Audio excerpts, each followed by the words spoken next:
Ya, halo pemirsa, apa kabar Anda hari ini? Langsung dari studio IDX Channel Jakarta, saya Prasetyo Wibowo hadir dalam Market Review yang akan mengupas isu-isu penggerak ekonomi Indonesia. Dan kali ini kita akan membahas isu yang tengah hangat, di mana kekayaan intelektual akan menjadi underlying ataupun jaminan bagi pinjaman dana di bank maupun non-bank. Baik pemirsa, langsung saja kita mulai Market Review selengkapnya. Ya, pemirsa, Presiden Joko Widodo telah menetapkan peraturan pemerintah nomor 24 tahun 2022 tentang ekonomi kreatif yang memudahkan pembiayaan dari lembaga keuangan. Meski demikian, Kementerian Hukum dan HAM menyatakan pembiayaan hanya dapat diberikan kepada konten yang telah memiliki sertifikat hak cipta.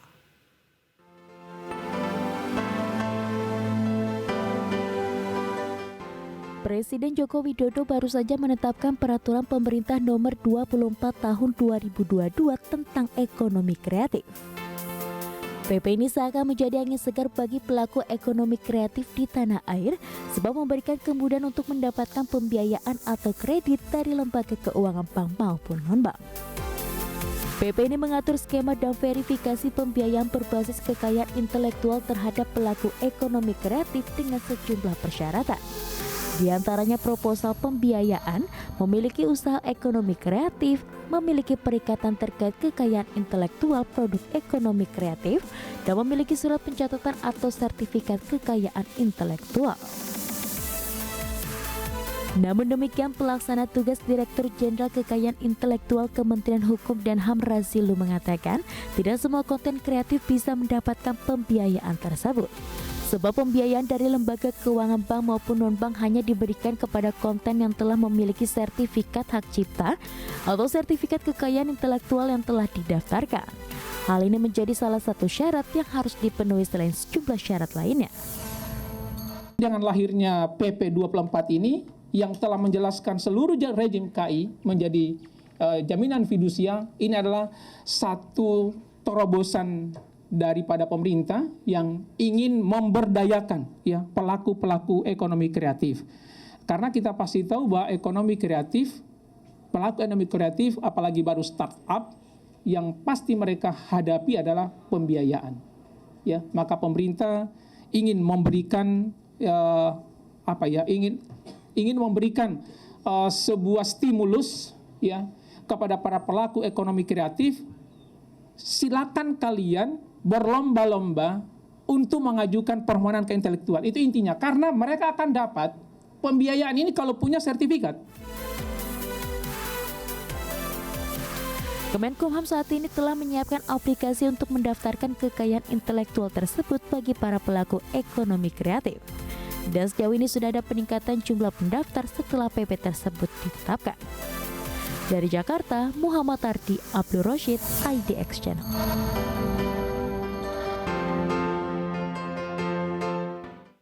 Baik pemirsa, untuk membahas tema menarik kita hari ini, kekayaan intelektual menjadi jaminan pinjaman bank ataupun non-bank, kita sudah tersambung melalui Zoom bersama dengan Bapak David Sumual, Kepala Ekonom PT Bank Sentral Asia Tbk. Selamat pagi Pak David. Selamat pagi Mas Pras, apa kabar? Ya, salam sehat Pak. Salam sehat juga. Baik, terima kasih atas waktu yang disempatkan. Ini menarik kalau kita cermati. Salah satu tadi disampaikan upaya terobosan baru ya yang dilakukan oleh pemerintah begitu, di mana Presiden juga sudah menandatangani peraturan pemerintah nomor 24 tahun 2022 tentang ekonomi kreatif, di mana salah satu isinya ini memberikan kemudahan bagi para pelaku ekonomi kreatif bisa mendapatkan pinjaman di bank ataupun non-bank dengan jaminan adalah kekayaan intelektual ataupun hasil kreativitas mereka ini. Tanggapan Pak David Sumual seperti apa ini? Ya, ini memang ditunggu-tunggu ya oleh pelaku industri kreatif ya atau pemain di ekonomi kreatif yang memang size-nya terus menggembung ya Mas Pras ya. Itu kita lihat pertumbuhannya menurut data dari Backcraft ya, itu antara 7-8%. Sekarang sudah 6,8% dari total ekonomi kita. Jadi size sekarang sekitar 1.200 triliun ekonomi kreatif kita ya. Dan ini juga seiring dengan perkembangan ekonomi digital juga sebenarnya ya, dalam 2-3 tahun terakhir ini mengalami akselerasi selama pandemi, dan banyak pihak ya konsultan asing juga banyak yang memperkirakan itu size-nya akan 2 kali lipat ya sampai 2025 dari posisi sekarang sekitar $70 billion. Jadi memang Oke. potensinya sangat besar dan memang arah ekonomi global ini ya memang porsinya akan makin membesar nih yang kaitan dengan ekonomi kreatif dan juga ekonomi digital ya. Jadi digitalisasi ini kan terus berjalan dan saya pikir perlu ya semacam undang-undang nomor 24 ini ya patut kita apresiasi ya karena bisa memfasilitasi tadi pelaku ekonomi kreatif yang membutuhkan memang permodalan. Oke. Tapi kita lihat dengan upaya baru ini begitu inovasi yang dilakukan oleh pemerintah. Menurut kalangan perbankan sendiri begitu, apakah memang bisa dijadikan jaminan ataupun underlying nih apabila mereka pelaku ekonomi kreatif ini ingin meminjam dana ke bank? Ya kaitan dengan intangible asset sebenarnya perbankan sebenarnya lazim ya memberikan semacam dijadikan semacam kolateral ya seperti paten, merek itu sebenarnya bisa dijadikan jaminan. Tapi kalau ada dasar hukum yang kuat termasuk lewat undang-undang ini tentunya akan semakin baik ya. Betul, karena ini adalah Iya. Baik, Jadi dan kita tahu PP ini juga turunan dari Undang-Undang Ekonomi Kreatif begitu, dan ini lebih ke hal teknisnya yang akan diatur begitu ya Pak David? ya betul. Jadi kalau kita lihat nih sekarang ada persyaratan-persyaratan harus dipenuhi. Salah satunya tadi pencatatan ya dan juga sertifikasi. Jadi memang ini perlu mungkin fasilitasi dari pemerintah juga ya terkait dengan pendaftaran kekayaan intelektual tersebut ya Mas Pras ya. Jadi pelaku ekonomi kreatif bisa mendapatkan pencatatan atau sertifikasinya harusnya dengan mudah dan murah gitu ya. Jadi ini bisa membuat kelayakan kredit pelaku usaha di sektor kreatif ini juga meningkat gitu. Oke, lantas dari perbankan sendiri dengan adanya PP ini apakah sudah siap apabila menerapkan kebijakan ataupun belit baru ini untuk masalah pinjaman berbasis kekayaan intelektual? Ya sejauh ini kita masih menunggu sih sebenarnya ini kan masih perlu aturan turunan yang lainnya ya yang lagi Mas Pras ya kita tunggu dari pemerintah termasuk juga dari OJK ya. Jadi turunan-turunannya seperti apa kaitan dengan metode penilaian asetnya sendiri bisa dilakukan semacam apa pengikatannya. Lalu yang penting juga kalau ada masalah di kemudian hari ya atau kemacetan pelaksanaan eksekusinya seperti apa ini juga perlu diperjelas kemungkinan ya dan ada hal-hal juga yang memang dari sisi peraturan pemerintahnya sendiri yang juga saya masih belum jelas gitu ya kaitan misalnya dengan pasal 13 misalnya. Oke. Jadi di situ dikatakan kan pelaku harus mencatatkan pembiayaan yang diberikan lembaga keuangan dalam sistem pencatatan fasilitasi pembiayaan pelaku ekonomi kreatif. Ini mungkin akan cukup menyulitkan juga ya untuk pelaku usaha kreatif, terutama yang di daerah bagaimana cara mencatatkannya, apakah sudah tersedia infrastruktur untuk mencatatkan sistemnya, apakah sudah tersedia. Karena ini mungkin akan sedikit menjadi disinsentif juga ya untuk pelaku ekonomi kreatif karena yang biasanya mencatatkan itu cukup lembaga keuangan sih biasanya yang melaporkan ke regulator. Dan hal teknis lainnya sebenarnya yang terkait dengan PP ini ya mungkin harus diperjelas nanti lewat aturan yang lebih detail tadi ya, mungkin lewat aturan OJK dan seterusnya. Baik, itu dia. Tadi juga sudah ditekankan Kemenkumham memang adalah kekayaan intelektual yang sudah bersertifikat atau memiliki sertifikat hak cipta begitu ya, Pak David, yang memang ini bisa menjadikan underline. Berarti memang para pelaku ekonomi kreatif ini juga harus segera dong mendaftarkan hasil kreativitas mereka begitu. Betul, jadi memang tadi syaratnya kan sudah tercatat ya dan juga sudah ada sertifikat. Memang mungkin nanti akan ada, saya nggak tahu lewat lembaga mana pencatatannya atau lewat Kementerian Hukum dan HAM misalnya atau lewat lembaga lain, ya ini juga mungkin harus diperjelas. Kemungkinan lewat Kementerian Hukum ya nanti pencatatannya. Nah ini juga yang lain sih sebenarnya sudah cukup jelas sih sebenarnya kalau dari peraturannya sendiri saya lihat secara umum ya sudah cukup jelas ya.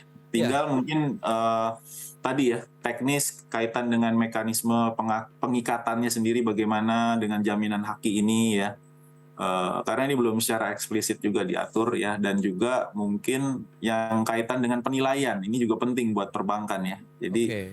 valuasinya bagaimana, karena persoalannya kalau untuk tangible asset ya, properti, tanah, itu tuh udah jelas itu. Secondary marketnya juga sudah jelas. Tapi untuk Kekayaan kekayaan intelektual. intelektual properti ini juga sampai sekarang kita belum tahu nih secondary marketnya seperti apa ya. Kalau ada masalah, Oke. appraisal-nya bagaimana, cara untuk mengeksekusinya bagaimana, ini karena ekosistemnya belum terbentuk kelihatannya, karena memang ekonomi kreatif dan ekonomi digital ini juga kan baru barang baru ya bisa dibilang ya. Iya, Jadi iya, iya. penilaiannya juga masih perlu diperjelas gitu. Betul, meskipun secara valuasi size ekonominya Anda katakan tadi sudah Ini mencapai besar, 1.200 triliun. Kalau betul. misalnya dimanfaatkan itu atau disekuritisasi mungkin menjadi nilai tersendiri begitu ya, Pak Betul, David dan ya? dunianya tadi saya seperti katakan makin intangible ke depan ya. Kita lihat perkembangan teknologi terkait dengan teknologi blockchain, kita Ya. dengar baru-baru ini metaverse, itu sebenarnya arah ekonomi mungkin ada sebagian nanti akan porsi yang cukup besar ke arah sana, dan juga kita harus siap mungkin dari sisi pendanaan. Itu dia. Dan memang sejauh ini perbankan masih belum clear ya. Karena itu juga kalau kita lihat dalam beberapa tahun terakhir startup ini kebanyakan pendananya lewat venture capital atau angel investor kebanyakan. Karena memang Yes. perbankan kan sesuai dengan aturan dari regulator harus lebih berhati-hati ya, prudent ya. Betul. Jadi kita melihat betul track record dan juga jaminan valuasi yang sifatnya intangible yang belum clear juga soal secondary marketnya. Berarti ini menjadi tantangan tersendiri meskipun ini menjadi langkah ataupun step awal yang menjadi salah satu peluang bahwa tadi intangible asset pun bisa dijadikan jaminan. Kita akan bahas lebih jauh nanti di segmen berikutnya Pak David. Kita akan jeda dulu sebentar dan pemirsa kami akan segera kembali sesaat lagi. Baik pemirsa, terima kasih Anda masih bergabung bersama kami dalam Market Review. Berikut ini kami sampaikan infografik terkait dengan objek jaminan utang dari kekayaan intelektual berdasarkan PP nomor 24 tahun 2022 itu apa saja. Seperti yang bisa Anda saksikan di layar televisi Anda. Ya, yang pertama ini adalah jaminan fidusia atas kekayaan intelektual, kemudian kontrak dalam kegiatan ekonomi kreatif dan hak tagih dalam kegiatan ekonomi kreatif. Meskipun ini masih secara umum tapi paling tidak ini bisa menjadikan salah satu guidance ya nanti yang bisa digunakan baik otoritas jasa keuangan maupun perbankan dalam menentukan aturan turunannya. Berikutnya kita lihat dari syarat kekayaan intelektual yang bisa menjadi objek jaminan utang itu apa saja. Ya, yang pertama kekayaan intelektual yang telah tercatat atau terdaftar di kementerian yang menyelenggarakan urusan pemerintahan di bidang hukum. Kemudian kekayaan intelektual yang sudah dikelola baik secara sendiri dan atau dialihkan haknya kepada pihak lain. Dan selanjutnya kita akan cermati dari sisi prosedur pembiayaan. Ini juga berdasarkan PP nomor 24 tahun 2022 di mana ada verifikasi terhadap usaha ekonomi kreatif, kemudian verifikasi surat pencatatan atau sertifikat kekayaan intelektual yang dijadikan agunan yang dapat dieksekusi jika terjadi sengketa atau non sengketa terhadap usaha ekonomi kreatif. Kemudian penilaian kekayaan intelektual yang dijadikan agunan, pencairan dana kepada pelaku ekonomi kreatif, dan penerimaan pengembalian pembiayaan dari pelaku ekonomi kreatif sesuai perjanjian. Baik, kita akan lanjutkan kembali perbincangan bersama dengan Bapak David Sumual, Kepala Ekonom PT Bank Sentral Asia Tbk. Baik, kita akan lanjutkan kembali nih Pak David. Berdasarkan data yang diinformasikan tadi, PP ini nampaknya sudah memberikan guidance begitu ya, nampaknya batasan-batasan terkait dengan persyaratan, kemudian verifikasi yang harus dilakukan. Anda melihat berarti memang ini bisa dijadikan untuk pola berikutnya dalam aturan turunan yang akan dilakukan berikutnya Pak David. Iya betul. Jadi memang sebenarnya kalau dilihat dari aturan pasal-pasal yang dari PP tadi ya, sebenarnya ini banyak yang sudah menjadi praktek umum sebenarnya. Contohnya misalnya verifikasi tadi kan Ya. Tentang ekonomi kreatifnya sendiri itu sebenarnya sudah merupakan praktek yang lazim dalam good corporate governance bank sendiri ya. Tapi juga yang penting juga bank itu kan harus menganalisis ya itemnya ini ya, item ekonomi kreatifnya ini kan harus dianalisis, dan ini merupakan satu hal yang baru buat perbankan sebenarnya. Jadi bagaimana menganalisis usaha dari calon debitur tersebut ya. Jadi kan ini berbeda dengan yang Tangible. tadi ya, tangible tadi, yang Iya, intangible iya. cara menganalisisnya kan berbeda juga ya. Jadi dan ini merupakan hal yang baru ya. Tapi kalau poin-poin yang lain sebenarnya tadi yang disebutkan oleh mengenai pencatatan, sertifikasi, ini sebenarnya bisa dilakukan ya. Dan sebenarnya mungkin di tahap awal ini bisa menjadi jaminan tambahan sebenarnya buat perbankan ya, di luar jaminan yang tangible tadi ya. Jadi Oke. memperkuat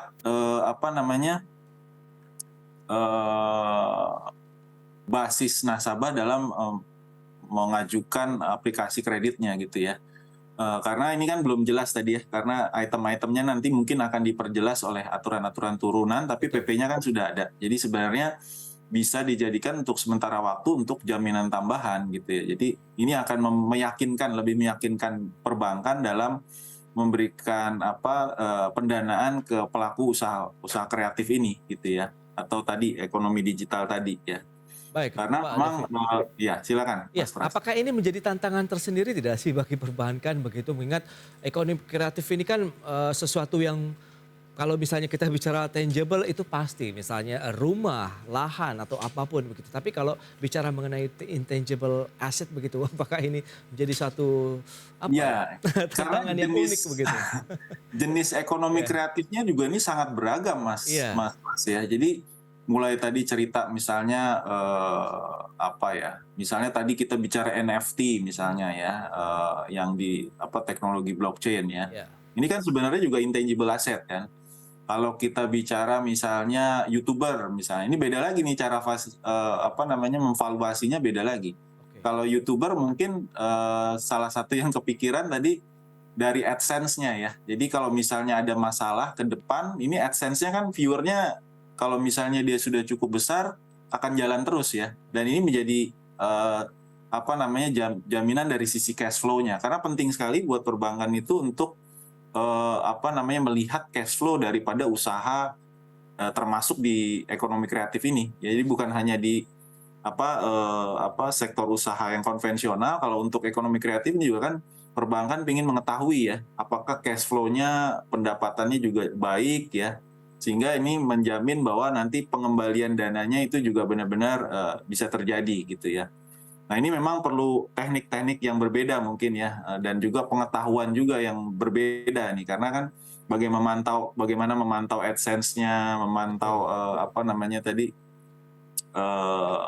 di berbagai bidang termasuk tadi valuasi, apalagi kalau untuk barang-barang baru ya terkait NFT ini juga bisa naik turun dengan cepat gitu ya. Jadi baik, iya, iya mungkin itu dia. bagaimana valuasinya Yes. jelas. Karena Tapi untuk data dari awal Kementerian mungkin jaminan Parekraf tambahan. sendiri Pak David, sebenarnya itu ada beragam sekali yang masuk dalam kategori ekonomi kreatif sendiri. Kalau tidak salah ada 17 item begitu. Dan Betul, ini banyak sekali. perlu mungkin dijabarkan lebih lanjut begitu. Kita akan bahas lebih jauh, apakah perlu ada divisi khusus begitu Pak David di perbankan yang akan menganalisis terkait dengan valuasi dan lain-lain begitu untuk ekonomi kreatif ini. Kita bahas di segmen berikutnya. Dan pemirsa, kami akan segera kembali usai pariwara yang satu ini. Baik, pemirsa, semakin menarik perbincangan kita hari ini ya terkait dengan kekayaan intelektual yang bisa dijadikan jaminan untuk pinjaman di lembaga keuangan bank maupun non-bank begitu yang sudah ada peraturan pemerintahnya. Kita akan lanjutkan kembali perbincangan bersama dengan Bapak David Sumual, Kepala Ekonom PT Bank Sentral Asia TBK. Ya, Pak David, menyikapi kondisi ini begitu, apakah dari bank sendiri perlu ada nanti divisi khusus yang akan benar-benar melakukan pengawasan, kemudian dari sisi valuasinya terhadap nanti adanya pengajuan pinjaman untuk berbasis kekayaan intelektual ini, Pak David? Ya, kalau misalnya dari sisi bisnis ini semakin besar ya tentunya perlu penanganan khusus kali ya, Mas Pras ya. Jadi ini kan perlu skill Ya, yang berbeda nih, kemampuan yang berbeda dibandingkan penilaian tangible aset tadi misalnya contohnya. betul. Penilaiannya sendiri juga mungkin nanti perusahaannya juga perlu peningkatan kemampuan skill mereka juga dalam menilai hak intelektual ini ya, property rights ini.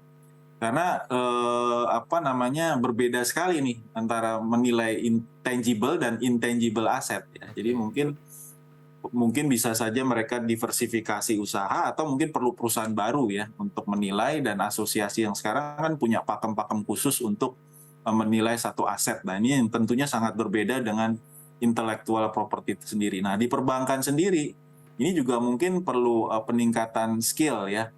Dan di sisi lain juga dari sisi leadernya juga mungkin perlu mengikuti ya perkembangan teknologi ini seperti apa, perkembangan industri kreatifnya seperti apa, sehingga kita punya wawasan dan juga bisa memberikan guidance yang lebih pas ya buat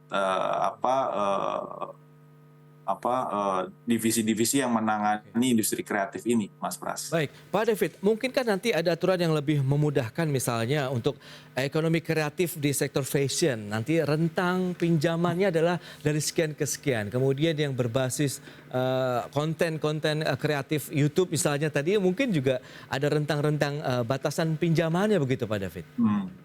Ya bisa seperti itu ya. Jadi tadi saya mengatakan kalau misalnya YouTuber kan itu tergantung viewernya. Terus juga yang saya tahu ya, viewer Indonesia dengan viewer di luar itu juga pendapatan AdSense-nya kan berbeda tuh. Kalau kita dapat banyak viewer dari negara-negara lain, itu AdSense-nya berbeda dengan viewer dari dalam negeri misalnya. Itu juga pengetahuan-pengetahuan teknis ini kan kita nggak tahu ya. Kita harus masuk ke dalam bagaimana melihat menganalisisnya dari Google AdSense-nya tersebut gitu misalnya.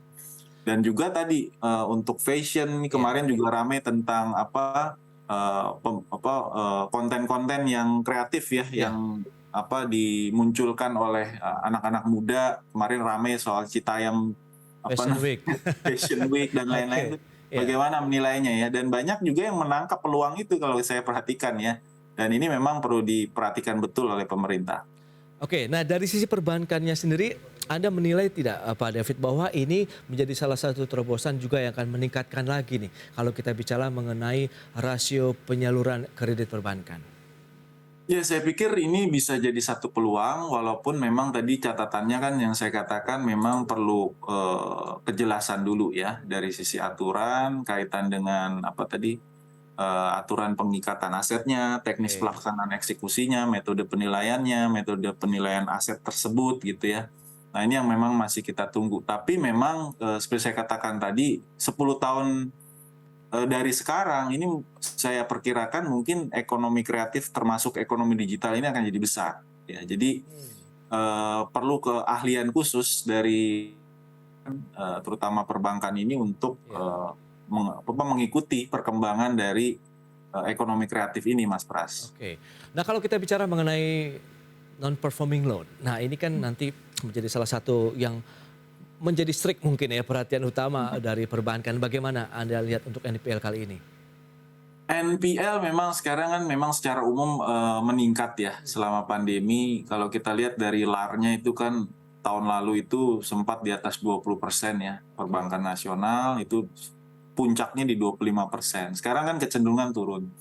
Harapannya tahun ini loan at risk kita itu bisa mengarah ke sekitaran ya 15-17% harapannya ya. Dan tentunya salah satu yang kita lihat memang perkembangan ekonomi digital di 2 tahun terakhir ini cukup pesat. Tapi di sisi lain juga ada risiko di sana ya, karena kebanyakan karena suku bunga likuiditas berlimpah, banyak investor ataupun angel investor tadi ya, venture capital yang berspekulasi di bidang sekarang memang ada beberapa yang berhasil, ada beberapa juga yang gagal gitu ya. Nah ini juga tentu menjadi catatan juga buat perbankan, karena biasanya itu kita bisa lihat satu bisnis atau satu sektor itu setelah 2 cycle ya. Kalau sudah 2 cycle dia survive, artinya dia cukup bisa resilience ya menghadapi gejolak yang terjadi dalam perekonomian. Dan saya harapkan pelaku-pelaku industri kreatif yang survive ini bisa menjadi klien atau nasabah baru dari perbankan ke depan ya, karena mereka sudah membuktikan bahwa mereka cukup resilience dan secara cash flow juga baik, sehingga perbankan akan tertarik ya untuk masuk ke sektor intangible asset ini. Oke, berarti yang ditunggu adalah nanti dari perbankan ada aturan turunan begitu ya. Mungkin juga akan dibedah terlebih dahulu sama otoritas jasa keuangan, kemudian nanti sambil dicarikan metode ataupun aturan yang tepat begitu ya untuk menyikapi bahwa intangible asset ini bisa menjadi jaminan pinjaman baik lembaga keuangan bank maupun non banknya begitu ya Pak David. Betul Mas Pras. Baik Pak David, terima kasih banyak atas waktu dan sharing yang Anda berikan. Tentu ini menjadi insight baru untuk pemirsa IDX Channel. Selamat melanjutkan aktivitas Anda kembali. Salam sehat Pak David, terima kasih. Ya, pagi.